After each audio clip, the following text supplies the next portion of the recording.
Bem-vindos ao curso de Nutrição Básica do SciNutri, módulo 1. Continuando a aula de micronutrientes, vamos falar então agora sobre os minerais. Os minerais, eles ocorrem naturalmente, são substâncias homogêneas, são inorgânicos, ou melhor ainda, os minerais são elementos químicos.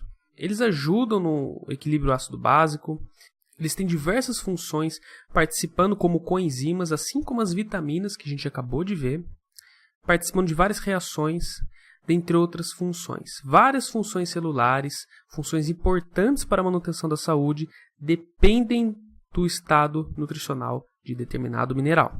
E é o que a gente vai citar hoje aqui. Bom, basicamente podemos dividir os minerais em três categorias: os macrominerais, os microminerais e os elementos ultratraços. Lembrando que todos eles são micronutrientes. Os macrominerais, eles são consumidos, as necessidades de consumo dele são maiores do que 100 mg por dia. Os microminerais, a necessidade deles diária é menor que 15 mg por dia. E os elementos ultratraço são necessários em quantidades na ordem de microgramas por dia. Os minerais representam de 4 a 5% de todo o seu peso corporal. 50% desse peso é em cálcio e outros 25% em fósforo, que existe como fosfato. 99% desse cálcio e 70% do fosfato são encontrados nos ossos e nos dentes. Quer dizer, grande parte então dos minerais estão presentes nos ossos e nos dentes. Os macrominerais, cálcio, o fósforo, o magnésio, o sódio, o potássio, o cloro e o enxofre. E os microminerais, temos 11: ferro, zinco, iodo, selênio, manganês, flúor, molibdênio, cobre, cobalto, cromo e boro, que constituem os 25% restantes de todo o peso mineral que existe. E os elementos ultratraços, como arsênico, alumínio, estanho, níquel, vanádio, silício, eles fornecem uma quantidade insignificante de peso. Como vocês podem ver, tem muitos minerais, macrominerais, micro, e não vamos conseguir, nesta aula, detalhar sobre todos eles, mas vamos dar os highlights, okay? Os pontos principais, pontos-chave. Bom, então vamos começar dos macrominerais. O cálcio. O cálcio é o mineral mais abundante. 99% dele é armazenado nos ossos, é onde desempenha suas funções. Esse cálcio dentro do osso, uma das funções dele é fazendo parte da própria estrutura do osso. E a outra, sendo também um reservatório para liberar cálcio para todos os fluidos orgânicos, para todo o sistema.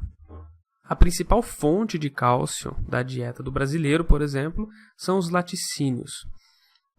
Sabemos que grande parte da população não consome quantidade suficiente de cálcio, devido a baixo consumo de laticínios, de produtos lácteos também. Alguns vegetais folhosos, verdes escuros, também possuem quantidades boas de cálcio, mas não conseguem atingir a mesma quantidade dos produtos lácteos. É interessante que o indivíduo, nas suas primeiras décadas de vida, consuma a quantidade suficiente de cálcio, pois nas primeiras décadas de vida, até os 30 anos, existe a formação do seu pico de massa óssea. Toda a sua calcificação do seu osso ocorre neste período. Então, passando este período, passando os 30 anos, a tendência é que vá ocorrendo uma descalcificação do seu osso, deixando mais frágil, tá? Devido à demanda, à baixa ingestão, na mulher principalmente a menopausa. Bom, e daí o cálcio que não está presente no osso, tá? Aquele que se encontra nos fluidos, por exemplo, no sangue, como um exemplo, tem outros papéis. Eles regulam o transporte de íons de membrana, ajudam na transmissão de impulso nervoso, ajudam na manutenção da pressão sanguínea, são essenciais para a contração muscular. Então, contração muscular não somente dos músculos esqueléticos, tá? Mas do músculo cardíaco, por exemplo. Permitem a secreção de hormônios, estimulam enzimas digestivas e neurotransmissores, até mesmo desempenhando um papel na coagulação sanguínea. Então, o cálcio ele tem uma função sistêmica também muito importante. Por isso que ele precisa ser mantido em boas quantidades nos seus fluidos. Bom, e o fósforo? O fósforo é o segundo mineral mais abundante no organismo. cerca de 85% dele é encontrado combinado com o cálcio, formando os cristais dos ossos e dos dentes. Ele auxilia no equilíbrio ácido básico, ele é um tampão crítico do seu sangue, ele é responsável também por fazer parte do DNA e do RNA. E lembra da molécula principal de obtenção de energia do nosso organismo? Não sei se vocês tiveram bioenergética ainda, mas o ATP ele é feito e ele é obtido a partir do fósforo, adenosina trifosfato. E pela quebra das ligações do ATP é que se obtém energia. Então ele é parte constituinte do principal componente de obtenção energética dos seres humanos. Ou seja, é muito importante. Além disso, ele forma algumas moléculas que são os fosfolipídios, são componentes de membranas celulares que também são bem importantes para o organismo humano. O fósforo está amplamente distribuído nos alimentos. É difícil faltar fósforo numa dieta, é mais fácil que exista uma exacerbação de fósforo, na verdade, devido ao consumo de refrigerante, por exemplo, do ácido fosfórico ou alguns elementos, mas é um elemento que está bem distribuído nos alimentos. O magnésio, temos 30 gramas dele apenas no nosso organismo, isso para uma pessoa de 60 quilos. Mais da metade dele se encontra nos ossos também, mas também ele é parte integrante dos músculos, do coração, do fígado, de alguns tecidos moles. E apenas 1% do magnésio faz parte dos fluidos corporais. O magnésio ele auxilia mais de 300 enzimas. Então ele age como uma coenzima. As metaloenzimas que dependem desse mineral, do magnésio, ele é muito importante. Então, se formos citar todas as enzimas que ele faz parte, realmente iríamos ficar o dia inteiro fazendo isso. Ele é necessário para a liberação e utilização de energia. Ele afeta diretamente o metabolismo de potássio, do cálcio, da vitamina D também. Faz parte também da contração muscular, fazendo papel de relaxamento muscular. E o magnésio, a deficiência dele pode ocorrer, mas, por exemplo, pode ocorrer por ingestão inadequada, por vômitos, por diarreia, por alcoolismo, por desnutrição proteica, com uso de diurético, por exemplo. E pessoas que apresentam esse tipo de deficiências, existe uma correlação forte com doenças cardiovasculares também. Então, o magnésio parece que faz um papel bem importante no que diz respeito à sua saúde cardiovascular e a controle de pressão arterial. Como é um elemento que ele é facilmente perdido na lavagem, no descascamento de alguns alimentos, durante o processamento, então alimentos que são pouco processados ou não processados são as melhores fontes do magnésio. O sódio. Sódio, ele vem da palavra latina sal, que significa salário, pois o sal antigamente era utilizado como uma moeda. E o sódio é o íon positivo no composto cloreto de sódio. Então, no sal de mesa, no sal que você usa para temperar os seus alimentos, 40% dele é constituído de sódio. O resto vem na forma de cloro, de cloreto. O sódio ele mantém o volume do extracelular, ele auxilia na sua manutenção do equilíbrio ácido básico, ele auxilia na contração muscular, na transmissão nervosa. Cerca de 30 a 40% dele está estocado na superfície dos cristais ósseos e ele é filtrado pela urina. Tá? Situações de deficiência de sódio são raras, porque ele está amplamente distribuído em alimentos também, e a gente sabe que hoje a indústria de alimentos, principalmente nos alimentos processados, industrializados, existe uma quantidade até excessiva de sódio.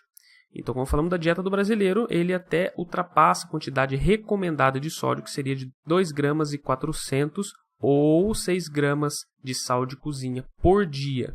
Sabemos que alguns asiáticos, por exemplo, consomem de 30 gramas de sal por dia. Existe uma relação também desse alto consumo de sal com aumentos da pressão arterial, por isso que recomenda-se pessoas diminuir o consumo de sal para a redução de pressão arterial e equilibrar esse consumo com potássio também. Bom, a deficiência de sódio ela acontece se for realmente induzida, se a pessoa consumir uma alta quantidade de água que dilua esse sódio, causando uma hiponatremia, uma baixa quantidade desse sódio no seu sangue e diminuindo bastante os alimentos que contêm sódio. Ao contrário disso, é muito difícil uma pessoa ser deficiente em sódio. Então, outra coisa interessante desse elemento é que ele é o principal íon carregado positivamente no meio extracelular. E o potássio, que a gente vai falar agora, é o íon carregado positivamente, é o principal deles no meio intracelular. Ele é importantíssimo no balanço hidroeletrolítico, na integridade celular. Ele faz manutenção dos batimentos cardíacos. Temos perda de potássio pela desidratação. e também é um elemento que está amplamente distribuído nos alimentos. O cloro, vamos falar um pouquinho dele agora. Bom, o íon cloreto é o íon negativo em maior quantidade no nosso corpo. Em fluidos extracelulares ele acompanha o sódio. Nas células ele tem associação com o potássio. Ele mantém o equilíbrio dos fluidos também e mantém a acidez no estômago por causa do ácido clorídrico, e a base dele é de cloro. Tá? A principal fonte do cloro é o próprio sal de cozinha. E aí temos o enxofre. O enxofre ele está presente em nutrientes essenciais como a tiamina, como todas as proteínas, como cadeias de proteínas. Ele está presente na pele, no cabelo, nas unhas, em proteínas mais rígidas que têm mais conteúdo de enxofre. As deficiências desse elemento são desconhecidas, tá? E ainda há muito que se compreender também sobre algumas funções do enxofre no organismo. Então, continuando os minerais, temos também o iodo.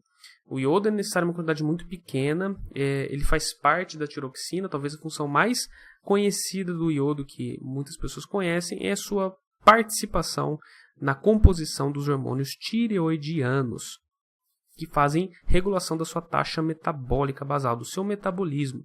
A principal fonte do iodo na dieta do brasileiro é o sal, pois o nosso sal é iodado. Bom, isso ocorre por causa de uma ação do governo que fortaleceu, que fortificou o sal com iodo como forma de combater o bócio. Tá? O bócio ele é um aumento da glândula tireoide causado geralmente por uma deficiência de iodo. E esse é o bócio simples. Tá? E aí temos o ferro. O ferro, ele principalmente está ligado a duas proteínas, a hemoglobina e a mioglobina. Então, a hemoglobina é uma proteína transportadora de oxigênio no sangue que se encontra nas hemácias ou células vermelhas do sangue. A mioglobina é uma proteína que armazena oxigênio, mas em vez do sangue, está muito presente nos músculos. Sabemos que o ferro está basicamente em duas formas, temos ele na forma M e na forma não M. O ferro M é muito encontrado em produtos de origem animal, como a carne, por exemplo. Então, o fato do ferro ser M ajuda na sua biodisponibilidade. Ele é mais disponível, mais absorvível pelo organismo. Enquanto o ferro não M, que está mais presente em vegetais, principalmente verdes escuros, é menos absorvível pelo organismo. Para uma melhor absorção de ferro, recomenda-se o consumo juntamente com vitamina C. Sabemos que a deficiência de ferro causa um problema mundial de saúde pública, que é a anemia ferropriva. Entretanto, o ferro também é muito tóxico. Uma suplementação inadequada de ferro pode causar vários problemas de deposição de ferro, deposições ectópicas de ferro em regiões não desejadas. As mulheres, principalmente, têm uma perda de ferro mais expressivas devido à menstruação, a sangramentos. Então, devem ficar mais atentas no seu consumo de alimentos que contenham ferro. Tá? O zinco é um mineral que auxilia mais de 50 enzimas. Ele produz parte do material genético das células, ele sintetiza o M da hemoglobina, ele ajuda o pâncreas na sua função digestiva, ajuda a metabolizar carboidratos, proteínas, lipídios, liberação de vitamina A do estoque do fígado, ajuda contra os radicais livres também fazendo parte de enzimas antioxidantes, ou seja, tem diversas funções também no organismo. Ele também é reconhecido porque sua deficiência afeta o comportamento e o aprendizado, além da função imunológica. Então, o zinco é importante nesses aspectos. E também é um mineral que, se suplementado de maneira inadequada, é tóxico, bom? Causando sérias doenças, até mesmo a morte. As carnes, frutos do mar e as aves são as maiores fontes de zinco. Então, entre as fontes vegetais, a gente tem alguns legumes, grãos integrais. O selênio, ele tem um papel muito importante nas enzimas antioxidantes, ele atua juntamente com a vitamina E para prevenir a formação de radicais livres, prevenir o dano oxidativo.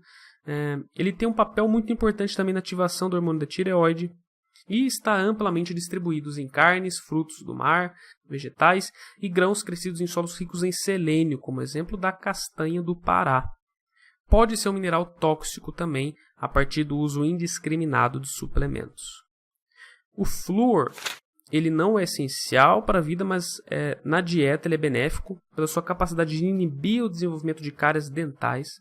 Então sabemos, por exemplo, que há lugares que não tinham água enriquecida com flúor, era muito comum a presença de cáries, e após o enriquecimento, após a utilização de flúor, essa incidência diminuiu bastante. Tá? Além do flúor, também se parte componente do elemento dos ossos, a fluoropatita, que é um processo de cristalização que é feito a partir com o cálcio, com o fósforo também, substitui a hidroxiapatita, ou seja, a formação dentária fica mais resistente com este mineral. E aí temos o cromo. Então, o cromo ele atua com o hormônio insulina, ele faz regulação no metabolismo dos carboidratos. O cromo, quando ele é deficiente, a ação da insulina também fica prejudicada, inclusive induzindo até mesmo a um tipo de diabetes. Pessoas que são diabéticas e têm uma dieta pobre em cromo pode agravar suas condições. As melhores fontes de cromo são o fígado, os grãos integrais, as nozes e o queijo. E apesar de aparecer nesses alimentos, é comum a deficiência também. 90% dos adultos norte-americanos consomem menos que a ingestão mínima recomendada de 50 microgramas por dia. O cobre, ele ajuda a formar a hemoglobina, ajuda a formar o colágeno, ele participa das reações de liberação de energia, atua com proteínas para regular a atividade de certos genes. A deficiência ela é rara, observável em pacientes com desnutrição, afeta o crescimento, o metabolismo, e as suas melhores fontes são as vísceras, os frutos do mar e as sementes. Quando a instalação hidráulica é feita de cobre, então a água que passa por essa instalação também acaba sendo enriquecida com esse cobre e acaba fazendo parte então da digestão dietética das pessoas. Além desses minerais que a gente citou, existem outros, tá, que a gente não vai estar detalhando aqui, por exemplo, o molibdênio, que faz parte de alguns metaloenzimas, ou manganês, que acaba facilitando processos corporais. Existe uma relação com a baixa ingestão de boro e aumento da suscetibilidade à osteoporose, pelo seu efeito no metabolismo do cálcio. O cobalto, que é uma parte constituinte da vitamina B12, que pelo próprio nome já diz cobalamina. E o níquel também, que está relacionado com a saúde de muitos tecidos corporais. Existem diversos outros microminerais que não vamos estar citando aqui para o vídeo não ficar muito extenso. Lembramos que é para vocês terem uma noção geral dos minerais e não saberem tudo sobre eles, todos os metabolismos, tudo que eles vão atuar. Tá bom? Isso vai ser destinado para o módulo 2, onde vamos falar com muito mais calma, vamos trazer alguns estudos para a gente poder entender melhor sobre cada um desses macro e microminerais. Okay? Não deixem de ler o conteúdo da aula, de estudar. Eu vou estar disponibilizando para vocês um conteúdo um pouquinho mais completo para vocês estarem lendo com calma. Então, como a gente não tem muito tempo aqui na aula, através dessa leitura vai estar um pouco mais detalhado alguns aspectos sobre os minerais, algumas fontes, efeitos da toxicidade e da deficiência também. Okay? Espero que vocês tenham gostado e até a próxima aula.